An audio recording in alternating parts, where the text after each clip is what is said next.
Grady Powell, host of Forged in Fire. Kyle Mann. I'm J. Warner Wallace. Kira Davis. It's Ben Adams. Hey, this is Dave Baker. Carrie Pomeroli. This is Mike Reiner. This is Ethan Nicole. This is Leanne Morgan. It's Graham Parker, the 5th GP, and this is why you should never. Never. How I got suckered in. I'm so embarrassed that I'm here. You're wasting your time. You got better things to do. Never listen. Those darling, yummy, Reverend and the Reprobate. Hey, Dan Expo. On our show today, we are graced with the presence of Mr. V. Eric Couch, who's a member of Forge Financial Counsel. He's an award-winning speaker. He is the host of the Living a Legacy podcast, which I am completely fascinated with because of some of the guests that he has had on. And he was the best friend of one Bernie Tiede for several years. Eric, what's going on, man? Welcome to the show. Welcome. Thanks for having me, guys. This is fun. I'm looking forward to it. Yeah, us too. We have been savoring this for weeks, maybe months. Yeah. So a few months back, we realized that one of the types of podcasts that get a lot of traction are these true crime podcasts, and we were trying to figure out, who we might want to interview. We dabbled in one ourselves. We've done a couple. And they're fun to listen to. Yeah, they are. They're fun to listen to. And so we kind of started this little offshoot of the Reverend and the Reprobate Investigates. And so we were looking up, all right, what are some of the weird true crime stories? Yeah. We shifted our settings on our cameras to black and white and wore suits and magnifying glasses. So we stumbled across the story of Bernie Tiede. Now, I originally was exposed to it because some guys on a local radio station were talking about the movie that he did with Richard Linklater, or that Richard Linklater did about his life, right. The original articles that were written by the very brilliant Skip Hollandsworth. And as we were doing some research, we find you in the midst of all of this. And as we reached out to Bernie's Facebook page, our producer Coulter was like, "No, I got a reply." And it's from his friend Eric. And we're like, we have to have Eric on. And since we've done some research on you, you've got a ton of stuff that you're doing outside of everything that you're doing to help Bernie. So I want to tease all the Bernie stuff, but I want to first talk to you about what you've got going on, because you've got some amazing stuff, starting with the Living a Legacy podcast. How did that get started? Man, it really just last March during COVID, right? So it was depressing.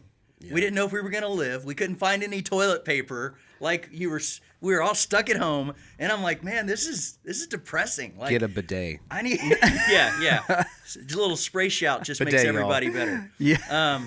So I was like, man, I want something that's positive. Like, let's do something positive. Well, I'd hired this guy to help me with some social media, and it was not working out with social media all that well at all.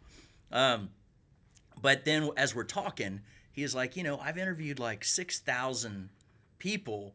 Would you be interested in doing that? And I was like, podcast sounds fun. Yeah. So, and he's like, I can get you some celebrities and stuff. And I was like, that sounds even more fun. That's funnerer, right? Yeah. So my very first podcast was March 12th or something like that. It's if you go to the Living Legacy, and it's Spotify or Apple, one of those, right? It's not going to be the very first one, but literally my first one was Patrick Warburton, who's he's in Family Guy, and my son's way better at copying, but hey Peter. Yeah. He's also Elaine's boyfriend in Seinfeld. Yeah. Yep. He's in Agents of S.H.I.E.L.D. He's the tall guy with the deep voice. Right. That first impression of Hey Peter, pretty spot on. Me. Peter. Yeah. That was pretty good. Yeah. If Evan was here, he'd make fun of me and he'd say it exactly right. But we do that around our house. He's the handicap cop in Family Guy. Yep. Yeah. And he's the sidekick in Emperor's New Dude, Groove. He's in everything. He does lots of voiceover stuff, but he's also really passionate, and he's got a big golf tournament every year and a phenomenal music concert, and it's called the Warburton Classic. Okay. And he raised like $4 million for St. Jude's last year. Whoa. So he's doing some publicity on it, and he wanted to do is he local? an interview. No, he's in California, like. Okay.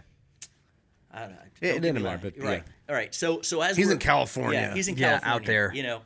In the utopia. So as I'm interviewing him, he was like, and we're officially under lockdown. So it was like day one of lockdown in LA. So I think he's in the LA area, it seems like. Maybe not. But I want to say he's in L.A. And he's like, oh, we're officially in lockdown. As of this moment, I can't leave the house, right? And as we're talking, this is kind of where the Living a Legacy took off.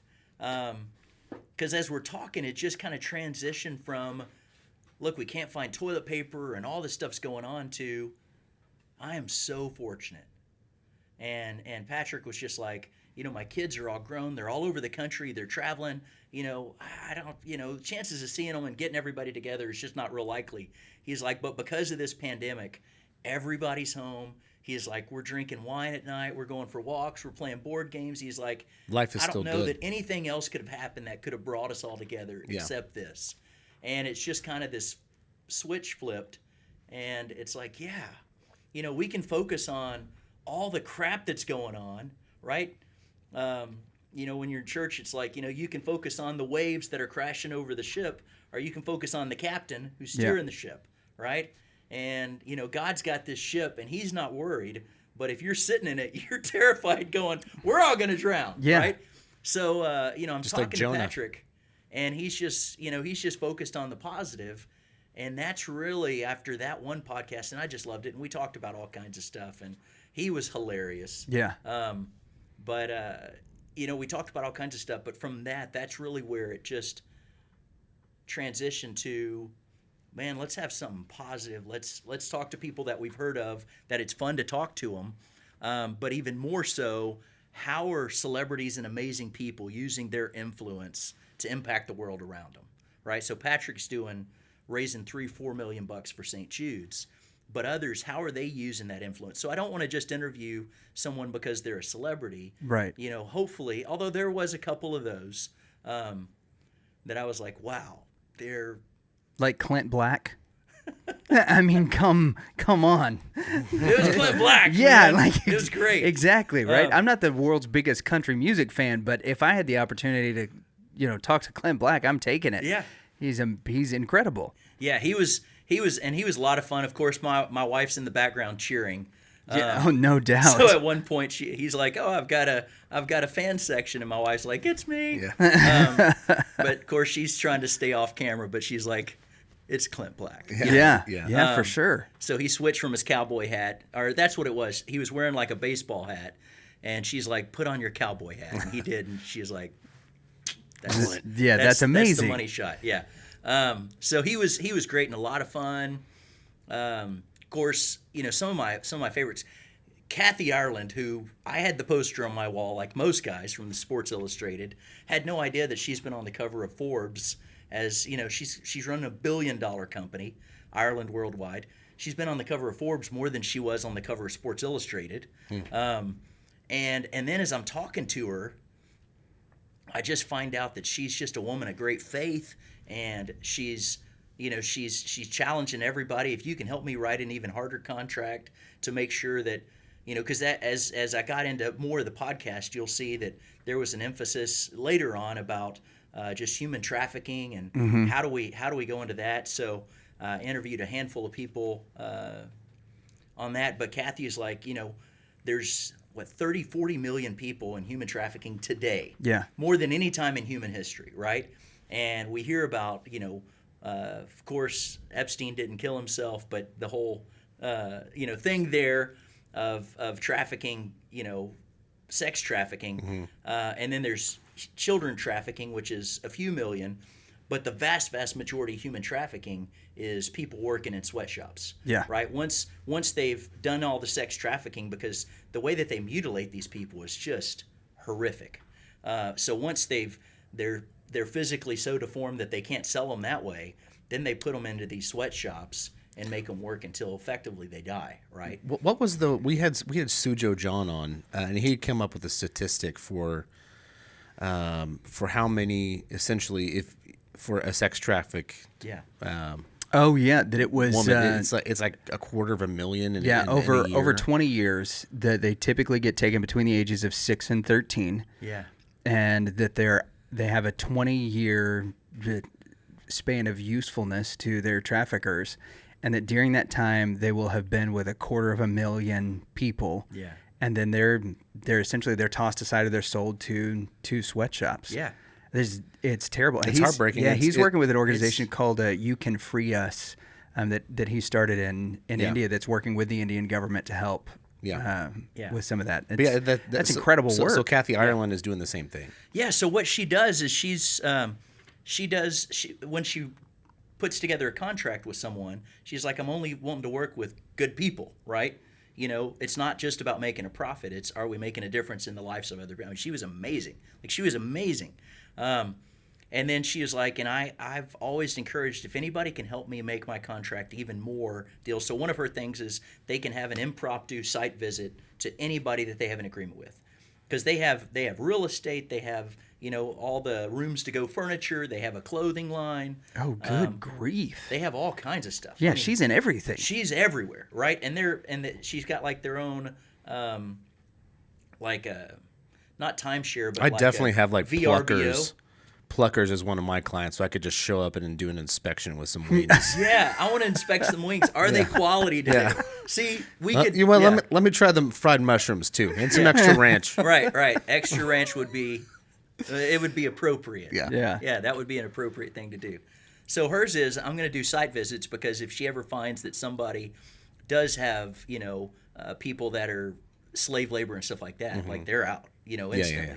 So she wants to make sure that people are doing well and that she's not funding something that she's That's opposed to. fantastic. Business with integrity. Yeah. So it was just, I mean, that was one of my favorite interviews. Kevin Harrington, the original shark from Shark Tank, who's, I never can remember. He's had at least, it was like 20 or maybe 100, but at least like 20 business that he's grown to over 100 million of revenue, right? And he does it from the ground Now this up. is not Kevin. There's another Kevin that's Mr. Wonderful. That's a different Kevin. Different Yeah, Kevin. different Okay, Kevin. okay. Yeah. Kevin Harrington did not stick around with Shark Tank because Okay. he was like, this is not a fit for me.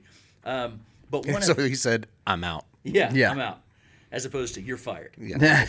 But one of his premises was, I only want to do a deal if it's a win-win for everybody. Yeah. You know, and in business, there's always the struggle of, you know, did I give up too much? You know, I don't want to be greedy. You know, pigs get fat, hogs get slaughtered. I don't want to be a hog. But then, you know, how much profit do I need to keep in order to be sustainable? Otherwise, we can't stay in business, right? Yeah. If you run your business partners out and you make a chunk of change, that's great for one time, but wouldn't it be great for It's a not lifetime sustainable. of sustainability? And nobody's going to stay on board, and they're definitely not going to give their all if they feel like they've been shortchanged, right? So if you go into a business agreement and you're just like, man, I gave up too much, you know, yeah, it'll be profitable, but I'm really not going to do anything. You know, I'm going to let them do it because I'm not making anything out of it. It's never going to exceed to the extent of if we all feel like we're winning on this and we're really winning working together, so we're all going to go all in. So that was Kevin's, one of his points that I just really stuck to is, you know, if I'm ever going into it, and I've always felt that way, but there's always kind of been, you know, I'm more the guy that's going to give away too much than keep too much and be greedy. But at the same time, sometimes it's like, no, I don't want to work as hard because it's just I'm losing money left and right. So that's where, for me, it was like, okay, what is your minimum so that you feel like it's worth and that you're able to take care of your family and do all that. So that's where it was helpful for me, and I just loved hearing that from him. Is he will never enter an agreement unless it's a win-win for everybody. And I was like, man, all right, that just That makes a lot of solidified it. sense. Yeah. You know, because there are often times where you get engaged with a person that has a really great idea, or they've got a great concept, or maybe they have a lot of charisma. Did you say idea? Maybe I did. Maybe. got a good Yeah, idea. it could have happened. So they got a great ideal, and but you invest into that person, and then at the end you've realized that you were trying to get them to do something that is not within their skill set and within their character. Right. Right. Just because somebody has a wonderful idea doesn't mean that you can bring them all the way to, you know, the patent or making that idea come to fruition or help them with the sales of all of that stuff. That unless there's like you're saying, a win-win within those partnerships, they become really ineffective, and a lot of times they build up resentments between friendships. Right. And that's a super dangerous thing. That's a lot of sage wisdom from Kevin Harrington in a half hour. Yeah, I mean, it was really good. And then Yeah. I read his book, Mentor to Millions, which was really, really helpful. And their whole idea was take all the stuff that we're learning in business and implement it at home in our relationships. So have board meetings around the home. Use people in their strengths rather than going. Can you fire You have to people take at out home? the trash. Maybe I haven't made it to that part in the chapter. Maybe I need to reread it again. I'm going to put my son in performance counseling. Yeah. Give him a 90-day probation. There probably does need to be some more of that. Yeah. Again, win-win for all. But like using people and helping them build up their strengths, right? I'm poking fun, but Yeah. it makes sense. I get And it. it was really cool. And Mark Tim's the co-author of it. Mark I think was the CEO of the Zig Ziglar companies. Oh, man, So, dude, I but- love Zig Ziglar. But Kevin is Mark's mentor, right? So I come into it going, this is going to be really cool because I'm a big fan, and Mark is just total fanboy over Kevin. Yeah. But then as he's talking, and Mark's like, I had this huge success at work, and I want to come home and be all excited. And he's like, and I pulled up to my driveway, and I just didn't want to get out of the car. And I was like, okay, why not? And he's like, because I knew when I walked through the door, it's going to be pandemonium, and the kids are screaming. Wife's going to be upset because she's had a stressful day, and it's just going to take all the wind out of the sails. And he's like, I just had this amazing day, and I want to be able to go in and celebrate it, and instead I'm stopping and I'm hesitating. And he's like, something's wrong with this, and how do we do it? And that's where kind of that thing got started in their book. And I was like, been there. Yeah. Wow. Yeah, for sure. Okay.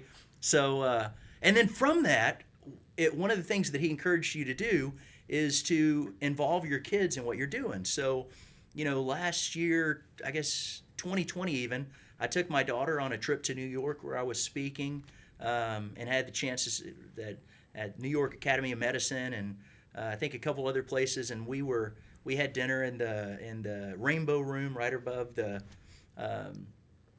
whichever studio that is right there in New York. And took her, and she just felt like $1 million, right? Took her on a radio interview that I was on, and she's like, this was amazing. And then I took my son to LA and a couple other places that I had a trip back a couple months ago, and I'm like, I want to invest in you guys. Took my son to meet a billionaire friend because he had an idea that he wanted to pitch, and That's I'm like, man, cool. if I can help you, I want to help you, whether I benefit from it or not. Like if I know someone that I can help my kids, and my daughter's 16, my son's 18. Yeah. Right? So they're not like 5 and 9. Right. But it's like, investing in them and bringing them in and letting them see, hey, what's available. And maybe y'all like what I do. Maybe you don't. That's fine. I just want to help you reach your goals and achieve what it is that you want to do, whatever that is. And if I can be a part of the solution, I want to be a part. But yeah, I got that out of reading that book, and it just really, it's paid huge dividends. Yeah. The last person, it's really the person that I've most specifically have been curious about that you've had on your podcast is Darryl Davis. Yes. I fell in love with what that guy does listening to a TED Talk of his about 5 years ago. And we've been able to implement some of the principles that he talks about in our community. Myself and some of the other pastors have worked together from multi-ethnic churches, and we're implementing some of those things to come to terms of understandings. And especially over the last, really, 7 years, because all that stuff kind of started in 2013, really kind of come together and help bring some peace and reconciliation and understanding in our community. And a lot of that came out of listening to the stuff that Darryl Davis had to say. And he talks at length on your podcast about, what it was like literally as a black guy going to KKK meetings. So why don't you summarize it real quick for those who aren't familiar with so Darryl? So Darryl goes to KKK meetings as he's the only African-American person there, obviously. And he meets with those guys and basically talks them out of their sheets. Yeah. Is that accurate? He's had over, 150, 100. Grief. He's known as the black man who's convinced over 100 KKK members to put down the ropes. That's crazy. And he just has it through a conversation, and his main question started when he was like 8 years old. And it's like, how can you hate me if you don't even know me? Yeah. Right? That's his root-based question that he starts with. And he just has a conversation. So he doesn't get defensive, because he is like, you don't hate me, you don't hate Darryl, you hate something about what you've been taught. Yet as children, we're not racist. Right. But yeah, having watched his Goalcast interview, I was like, oh man, Yeah. I've got to meet this guy. It was amazing. I mean, it was a great interview. He's just His patience too is really Yeah. what has impressed me, because on the TED Talk and some other ones I've heard, it's not like he goes into a KKK meeting and convinces people to put the robes down. It takes time. yeah. Yeah. He puts the time in, and he shows love and compassion and understanding and empathy, and over time, I remember you had said 100 something that he's convinced. Some of them are grand masters. Well, the main one is the Grand Master. Yeah. Who's over It's the whole nation. incredible. And Yeah. he started. It wasn't the first guy, but they became best friends. There's a video of the Grand Master. I think that's his name.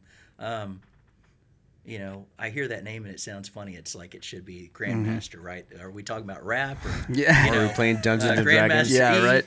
laying down some lyrics, and it's like, no, that's actually the official term. And there's Wizard, and there's all this other crap, right? But the Grandmaster, who I think that's the title of the guy over the entire United States of America, right? Yeah. There's all these chapters and levels, just like local and city. And He's the president state, of the racists. Yeah, he's the president of all racists in America for the Klan, right? And Darryl has all these discussions. He talks about it in pretty decent length in my podcast, but then on several others.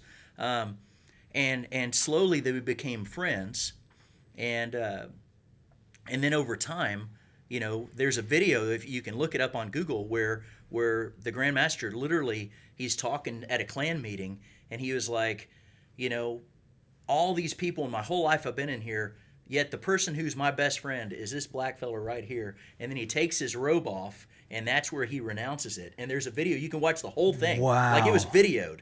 So you can watch him do it. And today, I forget if I think Darryl is the godfather of the Grand Wizard Master, Yeah, whatever. the Grand Wizard of the Yeah. Imperial Wizard. I just Imperial Wizard, gave yeah. it a duck. I know duck, that. go. I remember Nighthawk, and that was the Grand That's the Master's bodyguard, right? Yeah. And Darryl was like, he was a wall massive man, and you could tell you don't mess with the guy. That is amazing, and that's what we need in this country. Yeah. Is Nighthawks? Yes. Yeah, we need big, strong men. No, we do. We need a lot of patience. Yeah. Patience, empathy, love. And what's crazy to And me it is wasn't we're not gonna overnight. overcome I mean, it. Yeah. it was a commitment, right? Patience. Yeah. Yeah. And listening to him talking, he's gotten a lot of backlash from both communities, from the white community and other people in the black community, that are like, what you're doing, is just you grandstanding the things that you've done. And he's like, you have no idea what the world I grew up in was. Like, we lived the civil rights movement whenever I was growing up, and everything there, and watching also the patience that he has with the angry, millennials and Generation Zs that are now both white and black, that are caught up in some of these activist movements that are really in the same boat, that they are only seeing things from one side. They're only seeing hate. And he's now, a lot of his work is sitting down with those people and trying to help them realize, hey, look, there's a better way to do all of this. I've been doing it now for the past 20 years. Yeah. Let's get you on the right path. It's totally fascinating. And the work that you're doing with the podcast is absolutely incredible. I cannot recommend highly enough the Living a Legacy podcast. It's so much fun to listen to. And it's one of the few that my wife will listen to with me, because she thinks the people that you interview are interesting, and she doesn't think that about our show. She'll probably listen to this episode because she'll be like, "Oh yeah, Eric from the Eric Couch. Eric is from on the this Good one. podcast is on Hill's show." So I'll listen to that. Well, it's fun. Well, it's all people that you've heard of. That's Yeah. what's fun. It's all people you've heard of, and it's just fun Including hearing their Dog the stories. Bounty Hunter. That was a couple weeks ago. That's a We've big not- shift, by the way. We've not aired that one yet, although I think it has been done, and it was hilarious, and it was just kind of hearing the story of how he and Francie met, because some people were like, "Whoa, that was quick," but if you hear the story, it's amazing. Like We're there's- tuning in. There's not. It's talking about a God story. Yeah. Like, you listen to it, it's amazing how they met. So they were not looking to meet. We'll just put it at that. You know. That's cool. Does he talk about the recent? I'm trying to remember the guy's name. Who killed his girlfriend allegedly? It was at the very. We ended up having to have 2 sessions because the first one. I didn't get through any of the questions. Yeah. Because we were all just talking about. Yeah, no, Dog we're not going to get to Bernie because we're just talking. Yeah, you're just talking about the podcast. Yeah. So I was like, I got to have you back on, and so we did. But yeah, I can't think of the guy's name, but yeah, we did talk about him. Ultimately, I talked to him more, and because I met him in LA. What's his name? when You we were remember there to my everything. son. What? The guy. His last name. It doesn't pronounce the same way. He died in a swamp. You're thinking, yeah. He died. He was running. Here's the deal. They found. This sounds they like a found Monty Python skeleton. sketch. They're not exactly that sure if it's him. fell into the swamp. Okay, so they found a skeleton. They're not sure it's him. They found a skeleton. They're waiting on the DNA. Oh my gosh! But they're I'll not Google exactly it. sure that it's him. That's crazy. And there's a lot of like mystery, and it just didn't make sense. Like they had been like in the woods or mountains and stuff where they were looking for the female's body. Brian and all that Laundrie. stuff. Brian Laundrie, right? And I'm definitely not an expert on his dirty laundry, but yeah. But some of the discussion that came out of is like it didn't add up, and that they had been searching this area for weeks. There's a manhunt. The Nobody FBI found is out. anything, and then Brian's family's out there, and magically within hours they find this bag. Huh. And it's like, really? It's really. 'Cause So- they've This been out there might be for a good Rev and Rep while. episode. So this investigates. This also sounds like something very similar to, and I'm going to use this as a segue, so y'all brace yourselves. Very similar to what happened out in West Texas with the case of John Brown. That they searched for the guy's body, this 18-year-old kid. They searched for his body for over a year, and couldn't find anything. And then all of a sudden, some people stumble across it where it was 15 yards from where the search parties had been combing for months and months and months. Well, that story is covered on a podcast by Skip Hollingsworth, who wrote Is an a article. friend. Yeah, who is a friend, and wrote an article in the mid 1990s about a guy named Bernie Tiede, who you are very good friends with, and was, like we said at the beginning of the episode, it's how we and his entanglement with Margie. Yes. Margie Yes. Nugent. So That's right. Okay, so talk to us about, like, first off, the story is so bizarre. I don't even know where to begin. If you've seen the movie We need Bernie, to summarize the story. you know what? Why don't Eric? Why don't you give us the like super high level version of it, and then we'll jump into then details. We'll dig down in. Yeah. The super high level version of what happened, and then we can talk about the movie and the differences of those. Yeah. So the super high level version is 1997. Actually, he was arrested in 97. So 1996, November-ish, Bernie had been in this relationship. Bernie's 39 years old. Been in a relationship with this like 80-year-old woman as her like caretaker, right? And her husband had died because, well, he died. He was an oil guy. So super tens of millions of dollars. Bernie was a mortician in this little town called Carthage in East Texas. He sang "Love Lifted Me" every Sunday. Love, yeah, and he's a high tenor, beautiful Irish tenor voice. So he sang all over the country. And he meets Miss Nugent because her husband passed away, and Bernie's a mortician. And strikes up a friendship, and next thing you know, he's no longer a mortician. He's now her full-time, caregiver, and she's covering the bill for everything. Right. And that happened like 10 years earlier before I show up on the scene because I go to college in this little town, which is how I got to know Bernie. So sometime along the way, and people didn't like her. She had a really bad reputation of just being this mean old lady. Yeah, I believe the quote from the movie is, "Anybody would have killed her for $5." Yes, for $5. Yeah. That is the exact quote from the movie. So She wasn't friendly. She really wasn't. And she probably, there are people in town, honey, that would have shot her for $5. I mean, when you live in a small town, you've got to be friendly and nice to folks. So she didn't have a good reputation, which is true. Like, as a college student, they're Right. like, everybody loves Bernie. Miss Nugent's a mean old lady. Watch out for her and don't make her mad. I was like, oh, okay. and then I meet him, and I'm like, hello. So all this has happened like 10 years earlier. The rumor that I've always heard, and I've never heard it debunked, is that she had disowned all of her family. They all live in West Texas.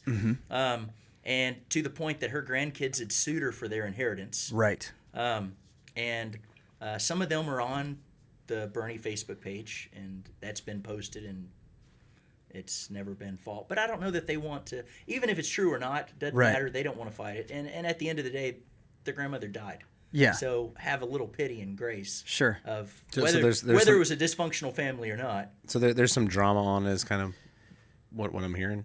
Yes. Yeah. Okay. Oh, lots of drama.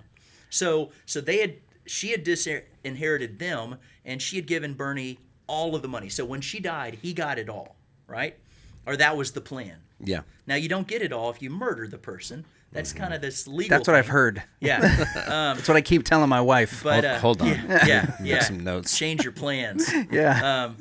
But she had also made him power of attorney. So for years, he had spent all this money. So his Right. spending didn't change when she passed, even though that was a big part of the lawsuit and the judgment. He owned Boot Scootin' Western Wear. He owned the airport. He owned like 3 Cessna airplanes. He owned the airport? It's a tiny airport, But but still, technically yes. Still, He did. The I've Carthage flown into airport- that airport. Yeah, It's a dirt strip with a hangar. I have as well. Yeah.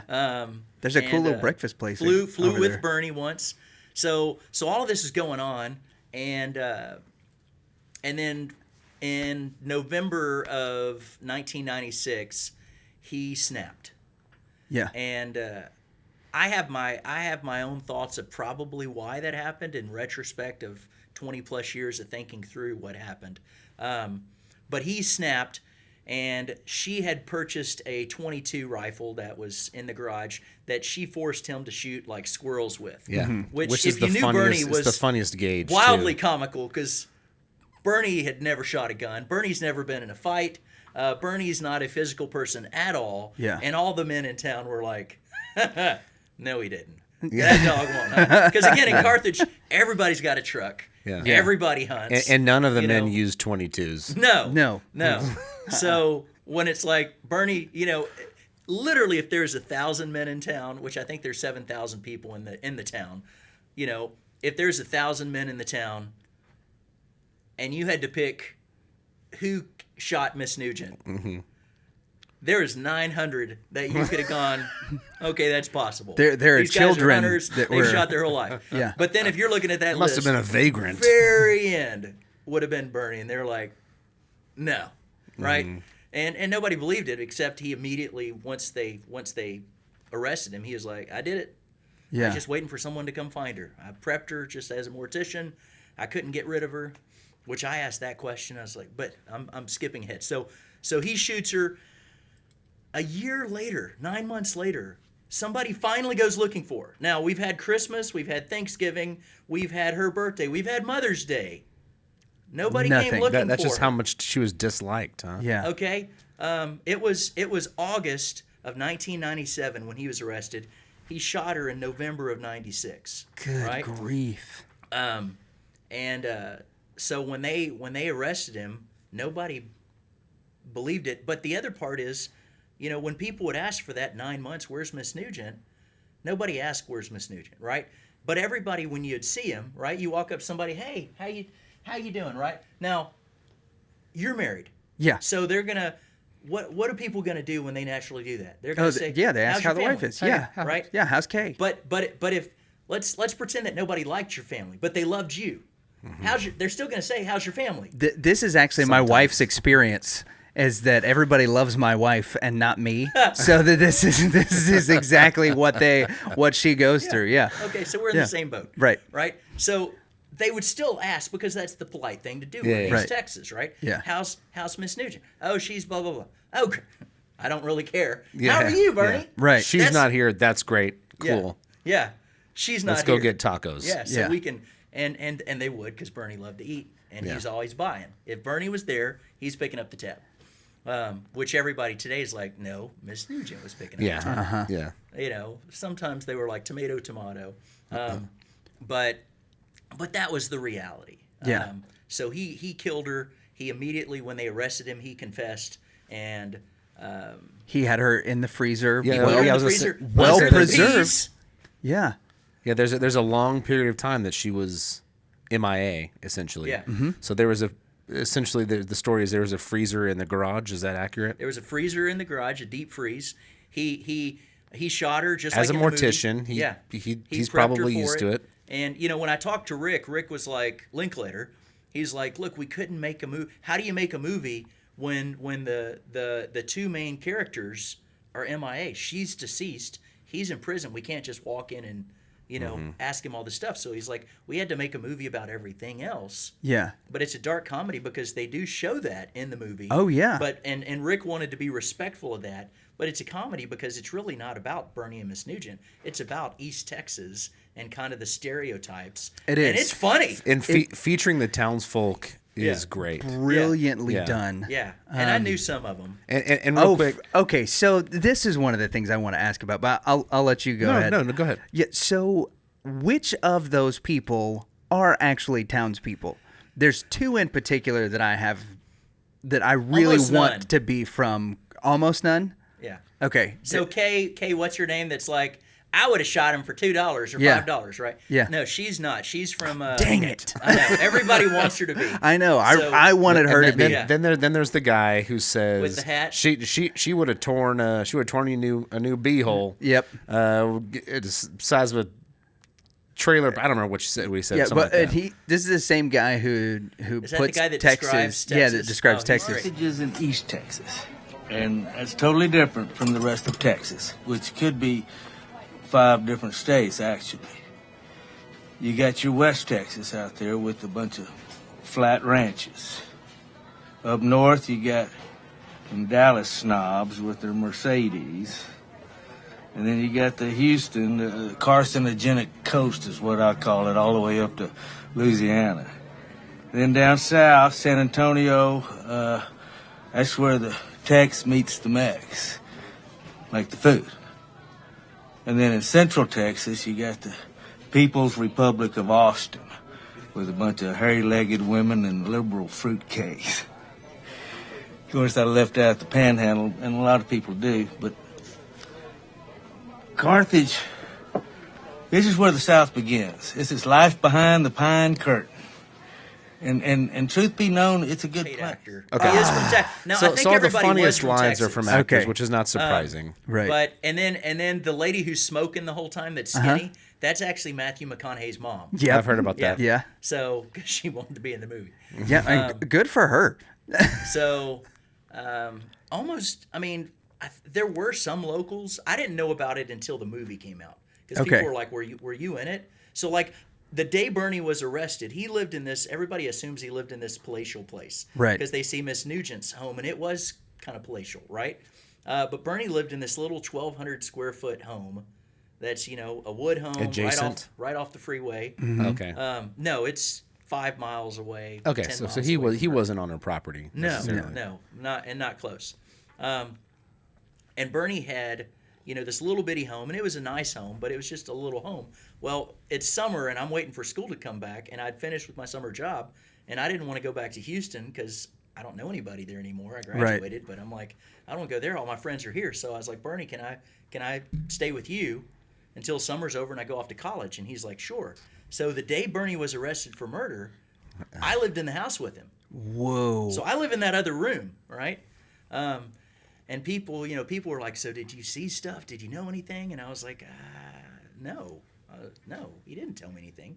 I was like on his fridge when I'm in the kitchen, we had breakfast and stuff. On the kitchen, there was, the calendar that you keep on the fridge, the calendar, the calendar. Right. Yeah. So it said like, Every mom in the South has, Right. has a Yeah. calendar Right. on the Yeah. fridge, It's held from up with different magnets some from local real Taos. estate agent sent it to him. Yeah. We all Right. have it. There's magnets, right? Taos, New Mexico. Yeah. Every Yeah. place they visit, they pick up a magnet. Yes. That's right. I know what you're talking about. So that fridge is there, and on the fridge it said like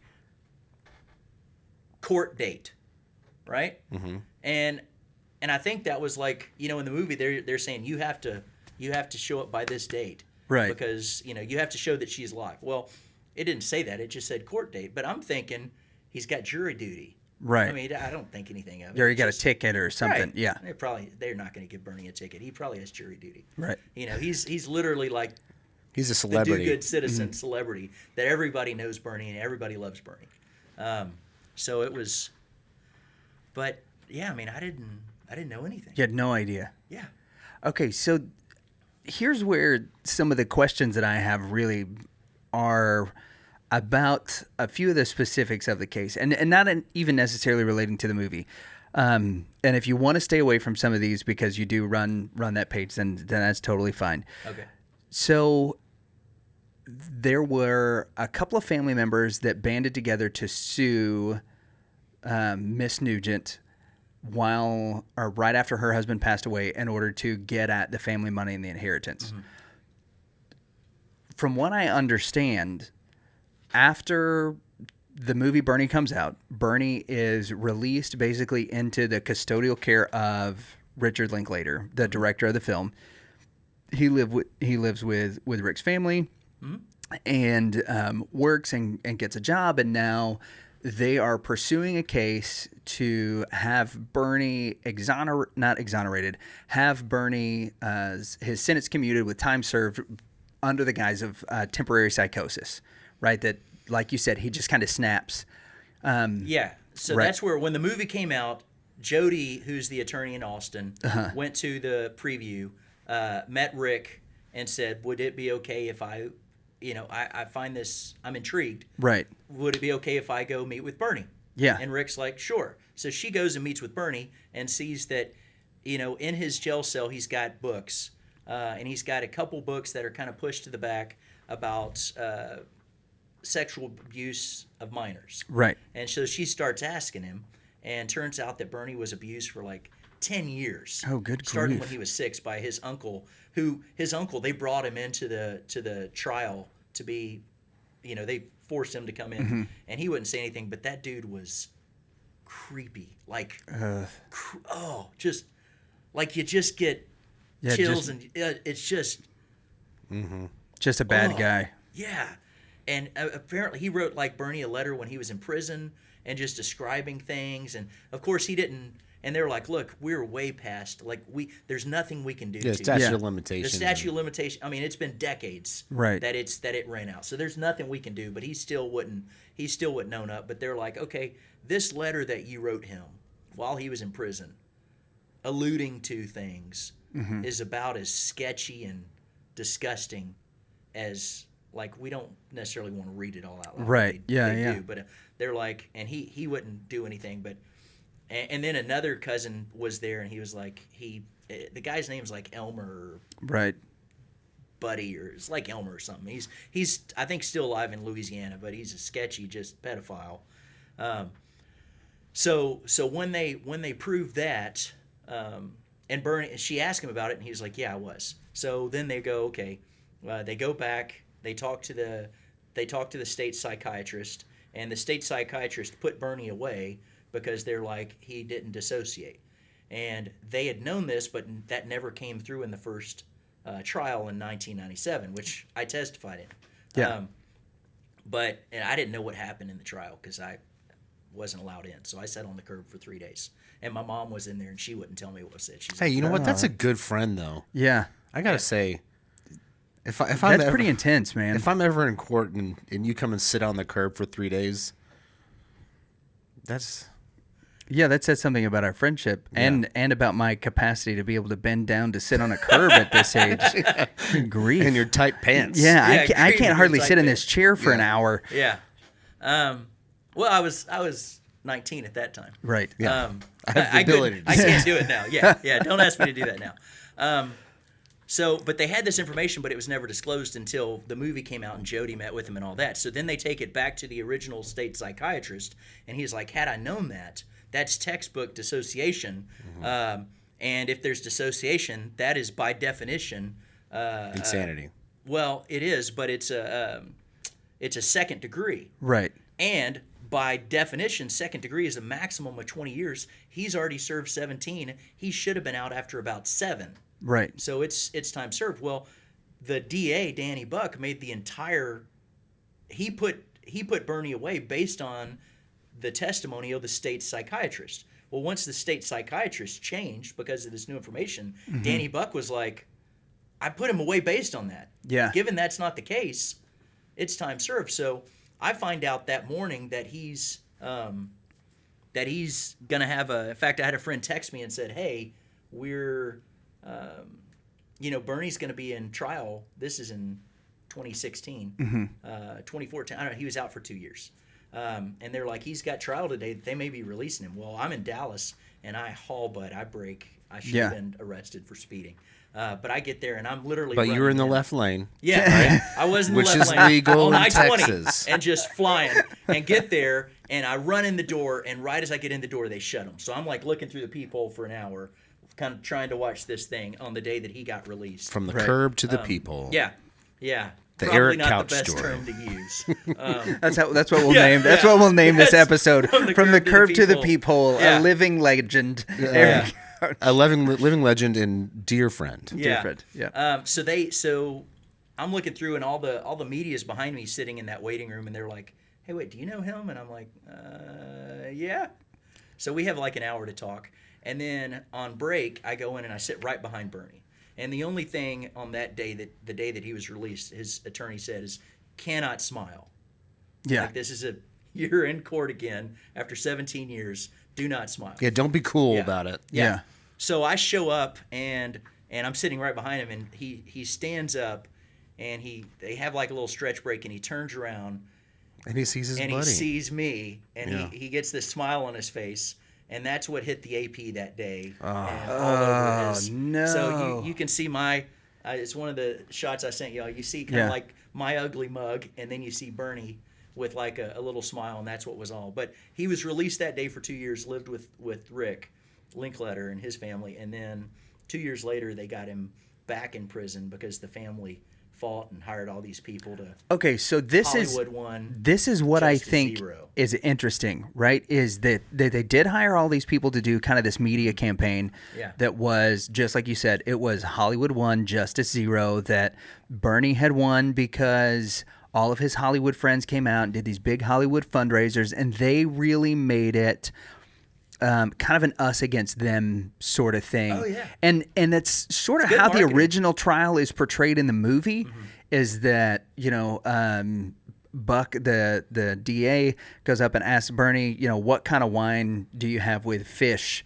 And Bernie's like, I don't know. I guess a white wine. And he's like, oh, who would know that? But some kind of fancy pants, that's living Right. in this kind of highfalutin thing. Well, from the research that I've done, the family member that sued was an attorney that was disbarred and then comes back, and after having sued her grandmother, now is fighting to keep Bernie in prison, but the motivation seems the same. This is speculative. Allegedly, and Allegedly, speculation. right? So there are clauses that if Bernie got out, there were certain things that he would have been able to recover that were given to him, like some of the businesses and things that he owned and properties that he would have had, that there are certain amounts of those things that would have been recoverable that were not turned over to the state because they were purchased with Marjorie Nugent's money. The speculation... My car was one of them. In the movie where you What? see the cars being impounded? Your car was one of them? Yeah, I was one of them. FBI let me buy it back, but Well, that's awesome. What was the car? it was a 95 Mitsubishi Diamante. Nice. And Oh, Bernie you was like, gotta get that back. yeah. No, that car died. My best friend tried to help me change the oil afterwards, and he drained all the oil and he added oil to the steering fluid. It's the second car he's helped total for me. Oh, no. That's a whole different story. But Bernie bought me this car. Definitely not an In the embalmer. movie, they're like, he bought 6 cars. He's paying for people to go to college and all You're that. like, well, which those he are was my paying car. for me to go to college, Yeah. right? But what you didn't hear is like, why did he buy me a car? Well, because my car, I pushed the gas and it would propel me out and it would immediately die. So I was rolling out of the college, and it's a 2-lane road, and there was a Suburban in this lane and an 18-wheeler in this lane as I'm rolling out, and I almost died. And Bernie's good like, grief. Eric, you almost died. And I'm like, I know. And he was like, "You need a new car." And I'm like, "Thank you, Captain Obvious." You know? And he was like, "No, seriously, you need a new car." And I was like, "Yeah, I know. I'm broke." Right. But yes, I do. You know, I get that. There's this dilemma. It's called money. Yeah. And Don't I'm worry. not saying all I know. that. I know a Yeah. lady. Yeah. And he was like, "You need a new car," and he just kept saying it. And I'm like, "Yeah, I know. I know. It's just another thing to pile to the list. I Right. know." And he was like, "Seriously, you need a new car. You almost died. Can I get you a car?" And I'm like, "What?" Mm-hmm. He's like, "No, Eric, you almost died. You need a new car. Can I get you a car?" And I'm like, "You're serious, aren't you?" He's like, "You almost died. You need a car. Can I get you a car?" And I was like, "Yes." Yes, I will have one car, please. I'll take one Diamante. Yeah. So we Did I show say up. that right? Fancy. Yeah, we show up at the car dealership, With a white used, wine. used car dealership, and the guy pulls one up. We only look at one car, and the guy pulls one up. I guess they had already talked, Yeah. and he's like, "You know, this was owned by the judge's wife. It's only got 16,000 miles on it. Good gravy. You know, Bernie's paying cash, so he's getting a good deal. So it wasn't a new car or anything like that, but to me, this Still. thing Oh yeah, was massive upgrade. Yeah. awesome. I mean, it was a chick magnet. I was so excited. I'm in college. I was like, it is on. So I was pumped, and it was. I mean, it was a great car. Yeah. You know, but you know, when he bought stuff for people, it wasn't because he's trying to. He never would just sling money around. Right. I mean, he spent a lot of money, and he had like lots of everything, but it's because he would buy 12 of anything he got because he's going to give away 10 of them, you know, or 11, or all 12. Wow. And I can't even tell you the amount of times that I was standing with Bernie, because I ended up working for him for that, you know, Christmas, you know, 2 months after he shot her, right? From Christmas on through until summer when I took off to go work for the summer, and then I came back from the summer and lived with him until, you know, for a month until he's arrested. But Right. I can't even tell you how many times we're standing there, and two things. If Bernie's talking to you, and everybody in town wanted to talk to Bernie. Everybody in town wanted to talk to Bernie. But if he's talking to you, you're the most important person in the world. And he didn't break eye contact. It didn't matter if your name's on your shirt or if you're the mayor. You felt like the most important person on the planet because Bernie was 100% focused on you. And in Carthage, you were either wealthy because of oil or you were dirt poor. I mean, it's just, there's not a whole lot of middle. There's some. Right. There is some. But there's a lot of poverty. And it was, I can't tell you how many times I would be standing there just because I work for Bernie and I'm at Bernie's hip. Right. Where I would see him have a conversation with someone, and Bernie never talked about Bernie. He always talked, all the focus is on you, right? And he would find out that they couldn't pay their light bill that month. And he would just get it out of you, you know, and it's not like it's some sob story thing. He's just that kind of person that truly cared, and he like looking into your soul, talking to you, and you find that out, and without saying a word, without making a thing, he didn't ask you what it was. He just reached in his pocket, and he always had a wad of cash, hundreds and stuff, and he would just nonchalantly take off, you know, whatever it took to pay that bill plus probably a couple hundred, and he would just reach over and shake your hand and just say, and they were like, "I'll pay you back," and it's like, no, like I'm blessed. Just take care of your family, right? Pay your bills. And that's why everybody loved him, because it wasn't a show. He truly cared about the people around him, and he wanted to give back. He was just using her money. Right. So is that what fed into, you know, because I've heard this. In fact, you mentioned a little bit ahead of, you know, before we started recording, when the arrest happened, what was the reaction of the town folk? Well, initially it was shock because he had taken the 10-year-old boys baseball team that had been to the World Series, their whole family to lunch, Yeah. and he was supposed to pick up the tab. So now that he's gone, they're like, "Crap, who's paying for lunch?" But it was just at shock. Pizza Hut. No, we finally got the first restaurant in Carthage, the Jalapeno Tree. So it was Mexican food. oh, there was nice. a Pizza Hut. Yeah. And there was a McDonald's and a Sonic, and that was it. And now the No- jalapeno tree. no Dairy Jalapeno Queen? tree. Outside of town, just Okay, slightly I was like, outside Dairy of town. Queen There is like a was Dairy staple Queen, of but it every wasn't like right there. every little Texas town has a Dairy There was a Queen. Taco Bell too, and Yeah. in Yeah. college we would tear up the Taco Bell. But to your point, none And of then those it would are fight back. restaurants. They're fast but this food. was like a real restaurant where Yeah. you tipped people. Yeah. This was the only restaurant where you like tipped people in town, so it was a big deal. But no, there was just shock. Like nobody could believe, that Bernie could do that, and more so that he did it because he immediately confessed. And he was like, I prepared her. What was it hanging over his head? Do you think Yeah. or a weight on his shoulders that he was happy to have removed and lifted? And ask him, it was like, why did you? I mean, what happened? why? And, Yeah.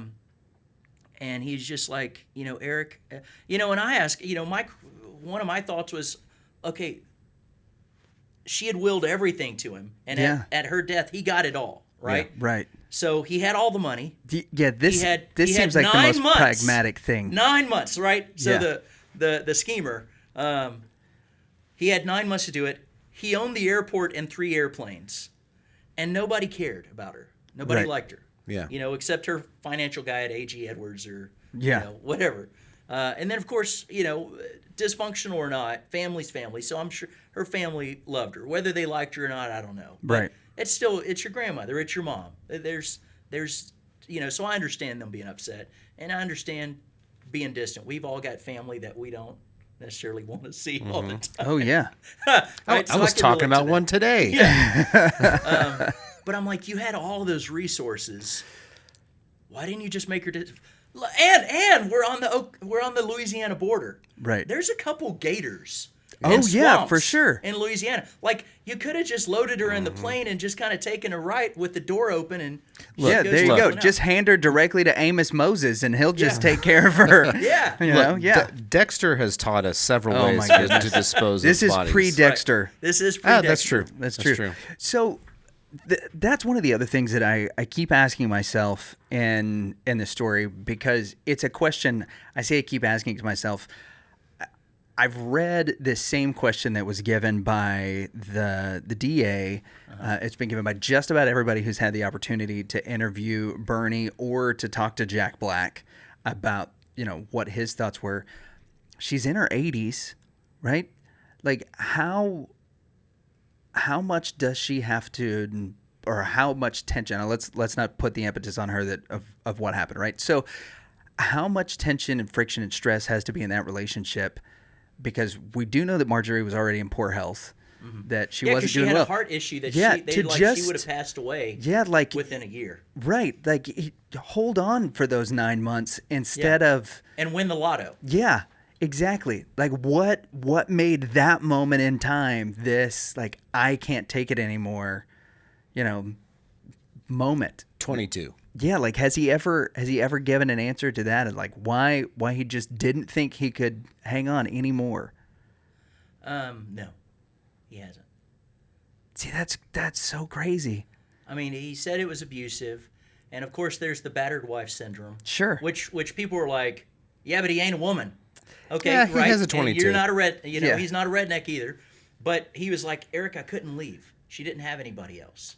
Yeah. Right. So Yeah. when I asked, I was like, why don't you, dude? You're 39. She's 7. Just leave. Right. He's like, I couldn't leave. Why not? As a dude, I'm like, just leave. Mm-hmm. I couldn't. Why not? Well, she didn't have anybody else. Yeah, and there has to be like I think in not But to, what was the impetus? What was the? Yeah, like what's that thing, And I think the other thing that I struggle with Sometimes enough is enough. Yeah, Yeah. and I think one of have the my things thoughts, but I don't know. Yeah. He's never said. One of the things I struggle with Bernie in particular is, and I don't mean this in a negative way, but Bernie is an irregular person. And I don't mean that in a negative way necessarily, but even the way that you're describing him, if he never does anything to Miss Nugent, he's an irregular person because of his generosity, because of the way that he treats people, just because of his basic personality, the way that he cares for folks around him. That's not normal nowadays, right? And so what kind of obligation does he feel to take care of the community of Carthage, especially why didn't he just leave? Yeah, especially the widows, right? Who the movie and the articles that are out there about him make it so clear how much he loves and cares for these, especially the widow ladies. And, you know, from a Christian perspective, and Bernie is a believer, he leads Bible studies in prison. You know, we're told in the book of James that true religion is what? To take care of widows and orphans. And it seems like that's how this guy lived his life, was trying to take care of these people even before he had money. Right. Right? And while in prison, he's continued to do that. Yeah. And so it just is totally fascinating to me that he would get in this relationship where he does feel trapped, but I wonder how much of that is trapped by his own feelings of obligation to Carthage, his feelings of obligation to Miss Nugent because she's involved. Whereas I think most people, like, their motivation to stay in a relationship with Marjorie would have been, you know, if I ditch her, then I lose the inheritance, right? And that maybe that's the difference between somebody who views it as, you know, well, I can hang around until this old bat dies and get the inheritance, like so many grandkids and kids do to parents that they don't like. And someone who's genuinely trying to help. Yeah, that his motivation was not to hang on in order to get the inheritance. His motivation was to hang on and to be around so that he could take care of her. And so that even makes the idea of the abuse of, you mentioned the battered wife syndrome, and we see people going back to what we talked about earlier, in sex trafficking or in these like really abusive situations that cannot leave their abusers, whether it's in the home, whether it's within business. We see it in corporate America all the time. I mean, good grief, look at all of the things, especially the things that had to do with any kind of sexual deviancy with Harvey Weinstein. You mentioned Jeffrey Epstein. The Ghislaine Maxwell trial was just recently concluded. And we have all of these things that when that element is in a person's life, that they are now so tethered sometimes to the fact that they can help anybody at all, or they see, somebody who needs help and they see themselves in that, now you have bred this or you've created this environment where this disassociation has to happen because that was the defense mechanism against abuse for so long. It's how they survived. Right. Is it possible, because you know and we don't, right? Yeah. That is the breaking point, is that he could no longer disassociate anymore. He couldn't, there wasn't a mental block that he had to protect him until, like, at this point, he's like, you know what, now I have to defend myself. I can't, put up these mental and emotional barriers anymore. Yeah, I don't know. Obviously he did, according to the experts, dissociate when he shot her. Right. And he went on for 9 months living life like everything was normal, waiting for someone to come look for her.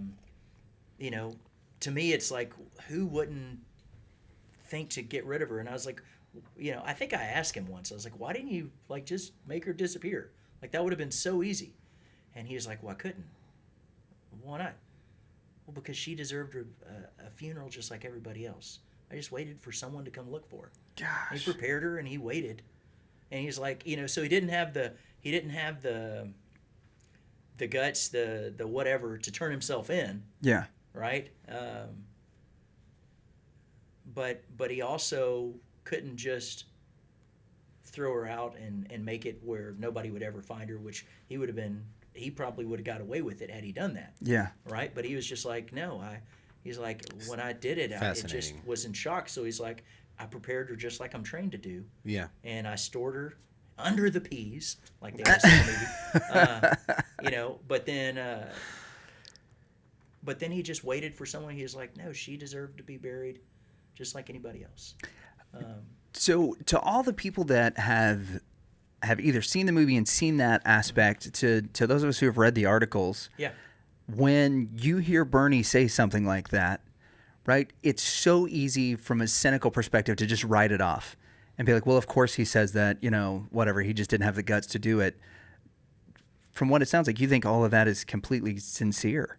Yeah. That he just really couldn't bring himself to do it. Yeah. That's so bizarrely fascinating. The hunter who people would have believed Yeah, he shot her. Yeah. That guy, with all those resources, she would have been gone 15 minutes later. In Yeah, swamp, yeah, she'd have Louisiana. been, she'd have been in Louisiana. She'd have been in with the hogs, like something. She's never found She again. would have been something. Yeah. Whereas under the same premise of nobody could possibly fathom that Bernie would have ever shot a gun, much less shot her, is the same person that put her in the deep freeze waiting for someone to come care enough to look for her. That's crazy. And again, when we look now, like years later, it does seem that as awful as it is that Marjorie was murdered, as awful as it would have been to have been a family member through all of that. Yeah, because that's never okay. Yeah. Murder is murder. And we have that on Facebook, and people will come in and free Bernie, and I'm like, yeah, I'm all for, I mean, he's been in a long time. A lot of people would have been let out. And they're like, your family is horrible, and the Nugents are all that. And, I govern some of that because I'm like, look, I don't care how dysfunctional they were. Right. That's still their grandma. Yeah. And I'm like, nobody deserves that. Murder is, I will never defend Bernie for murder. Right. Like, he murdered her. He confessed to it. I've had family members, many of them, that were murdered early in my childhood. So to be on this side of the fence for once of, I know the person who murdered, was just a big shock. And I'm like, no doubt. How do you put that together? So, no, I can't defend or justify that. Right. And he'll have to live with that the rest of his life. But that also doesn't negate all the good that he's done and continues to do. Yeah, and really, I think what it boils down to is whether or not at this point you can look at the trial that occurred and how he was convicted, and whether or not that judgment and sentence should stand in light of recent evidence. Yeah. And from what it seems like, the family fought, and again, this is speculation, but I'm not the only person that's speculating this, is that the family fought to get Bernie re-imprisoned, not because they felt like he was guilty, but because they saw that some of their assets potentially could be either turned over completely to the FBI or might be in question again, and that it was another opportunity for a money grab, as one reporter said. And that, to me, is the part that's so heartbreaking. Yeah. Is there was a murder, but there are things that are put within our justice system in order to protect people that experience some kind of temporary mental or emotional lapse, crimes of passion, those sorts of things. And this is the second episode that we've done with somebody whose punishment would be completely overturned and rewritten in light of all of the evidence that's out now that wasn't available at trial, and yet for some reason people are fighting to keep them in prison. Yeah. Like, obviously we're not excusing anything that Bernie did, but if the clinical psychologist or the state psychologist is saying now that this potentially came from childhood trauma, if they've got evidence of it in the Which letter... they wouldn't let him testify in the second trial. And Okay. they would not acknowledge that he had represented the state initially. That's the whole point that I saw through it, which is disgusting, is... the legal system has nothing to do with right versus wrong. Right. They literally hog tie you, handcuff you, gag you, and they cover up one of your eyes and they say, okay, with this eye, through blinking, defend yourself. And we're going to come in with bats and everything. And it's like you can't say that, you can't mention this, you can't do that, you can't. And I'm like, what can we say? Yeah. Like, what are we allowed to say? Because they're striking everything. You can't mention that they did. They wouldn't even let Danny Buck come to the trial, who was the original prosecutor, DA. which is he didn't. It was just. That's so. It was a bizarre. Circus. Yeah. And it does remind me in some ways of like the case against Ross Ulbricht, in the way that they kept all of these people that could have exonerated him from testifying, that at every turn that things were blocked. Yeah. And basically in order to save face for either the state or for somebody else. But I know we've taken up a ton of your time, but I've got one last question for you, because we talked about this a little in the pre-interview.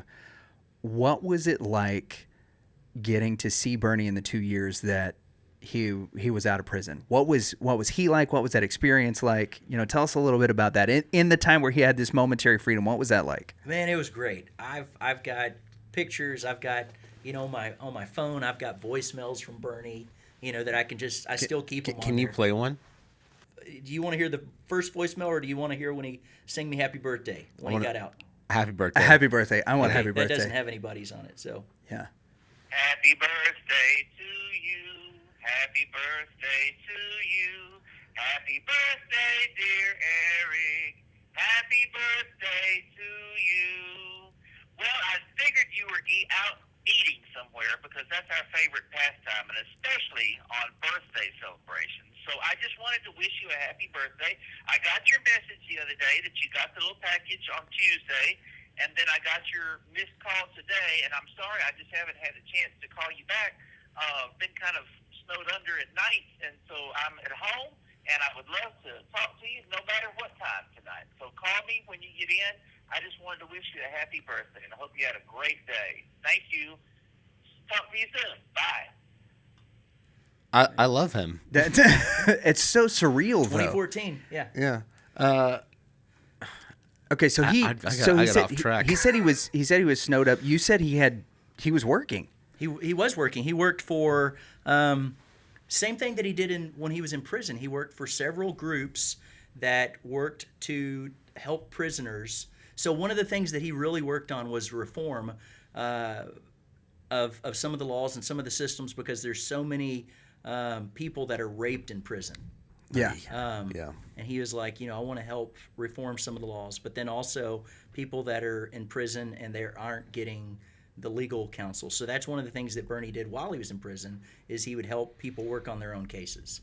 Because he's a very smart guy, and he's traveled around the world. He's an incredible cook. He's a great singer.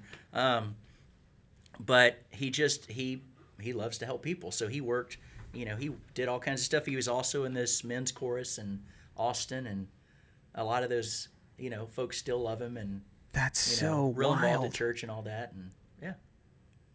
So, but my mind is no less blown now that we've talked. Well, okay, I've got one last question. Okay, yeah, one last question. There was this is a fascinating tale, which is why they made a movie about it. Right. Oh yeah. Shirley MacLaine as Marge. Marjorie Nugent, Jack Black as Bernie. Black. Yeah, who did sound just like him, I have to say. Like the singing he did stuff. Great. And that's the little pep in his so step. wild. Yeah. The movie was like 98% accurate. That's what I want to know. Yeah. So what was so the name of the movie is Bernie. You can go check it out. Yeah, not Weekend. But yeah, just not Bernie. Just regular Bernie. Matthew McConaughey is the prosecutor, the Danny Buck Davis. He's the DA. He's the DA that we've talked about here. But what did the movie not get quite right?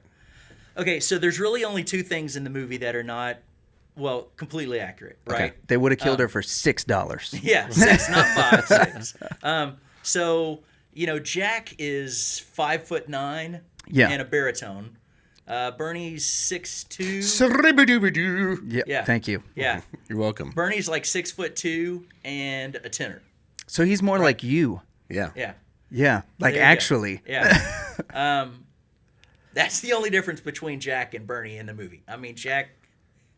It was Other than that, beautiful. he just nails it. Yeah. Wow. Yeah. Jack is so is. funny. It is a dark humor movie. It is. And Jack, I don't know who.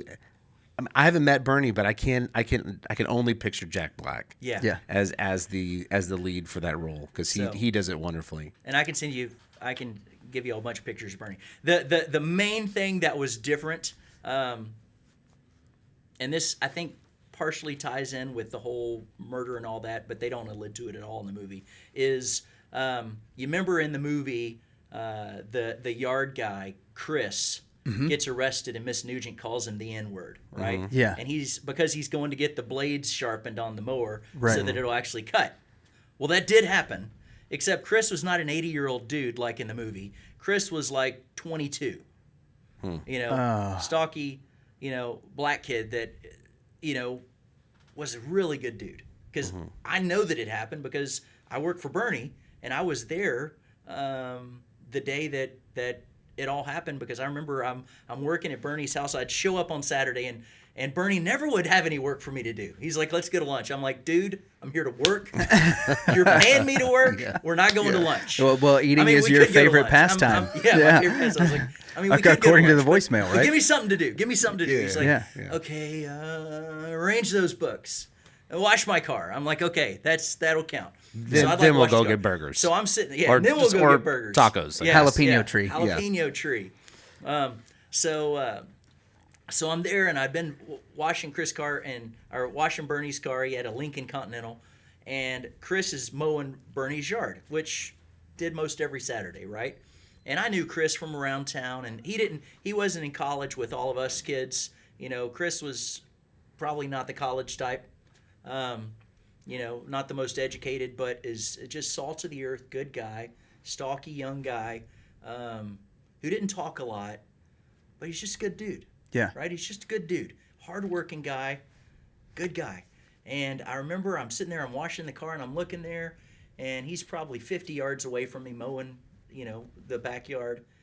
And I look over to Bernie, and I'm like, is Chris okay? Just something seems off. And Bernie is like, yeah, well, no.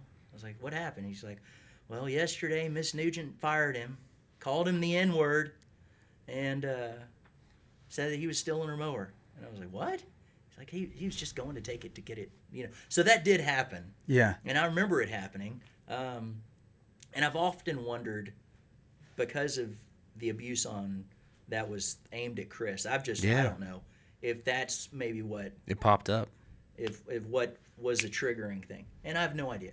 Yeah. But I do remember that day, and that did happen because I saw Chris, and I was like, something's off. Like, his shoulders were slumped, his head's down, and I'm like, that's not him. Yeah, and if you see somebody often enough, you can tell if something's off. Yeah. And he's like, well, yeah, Miss Nugent fired him, called him the N-word. And I was like, so when they saw that in the movie, I was like, yeah, that happened. So the movie is like 98% accurate, except Chris was not an 80-year-old dude. He's like a 20-year-old dude. Right. And Bernie's a tenor. And tall. Bernie's a tenor and tall. And that's pretty much it. That's crazy. Yeah. That's great. Eric, we could talk to you for hours because I don't think either of us are done picking your brain. And we didn't even get into some of the stuff that you were most well known for. So we'd love to have you back on to talk about your speaking and all that stuff. Why don't you, if you would, tell our audience where they can find you and how they can get involved in Bernie's Facebook page. Absolutely. So Bernie's Facebook page is, well, it's on Facebook. And Makes sense. It's Bernie Tiede, Tiede, or just look up Bernie and you'll see his picture. And then to find out more about me, you can go to ericcouch.tv, ERICCOUCH.tv. I get to speak all over the world, and I've got to sing all over the world. And then I do a podcast called Living a Legacy with Eric Couch, and you can find that on Spotify or Apple or really any place that you check out podcasts. So yeah, links to all that stuff is going to be in the show notes. Eric, man, absolute pleasure. Thanks so much for being on the show. Yeah, thanks for having me. It was fun.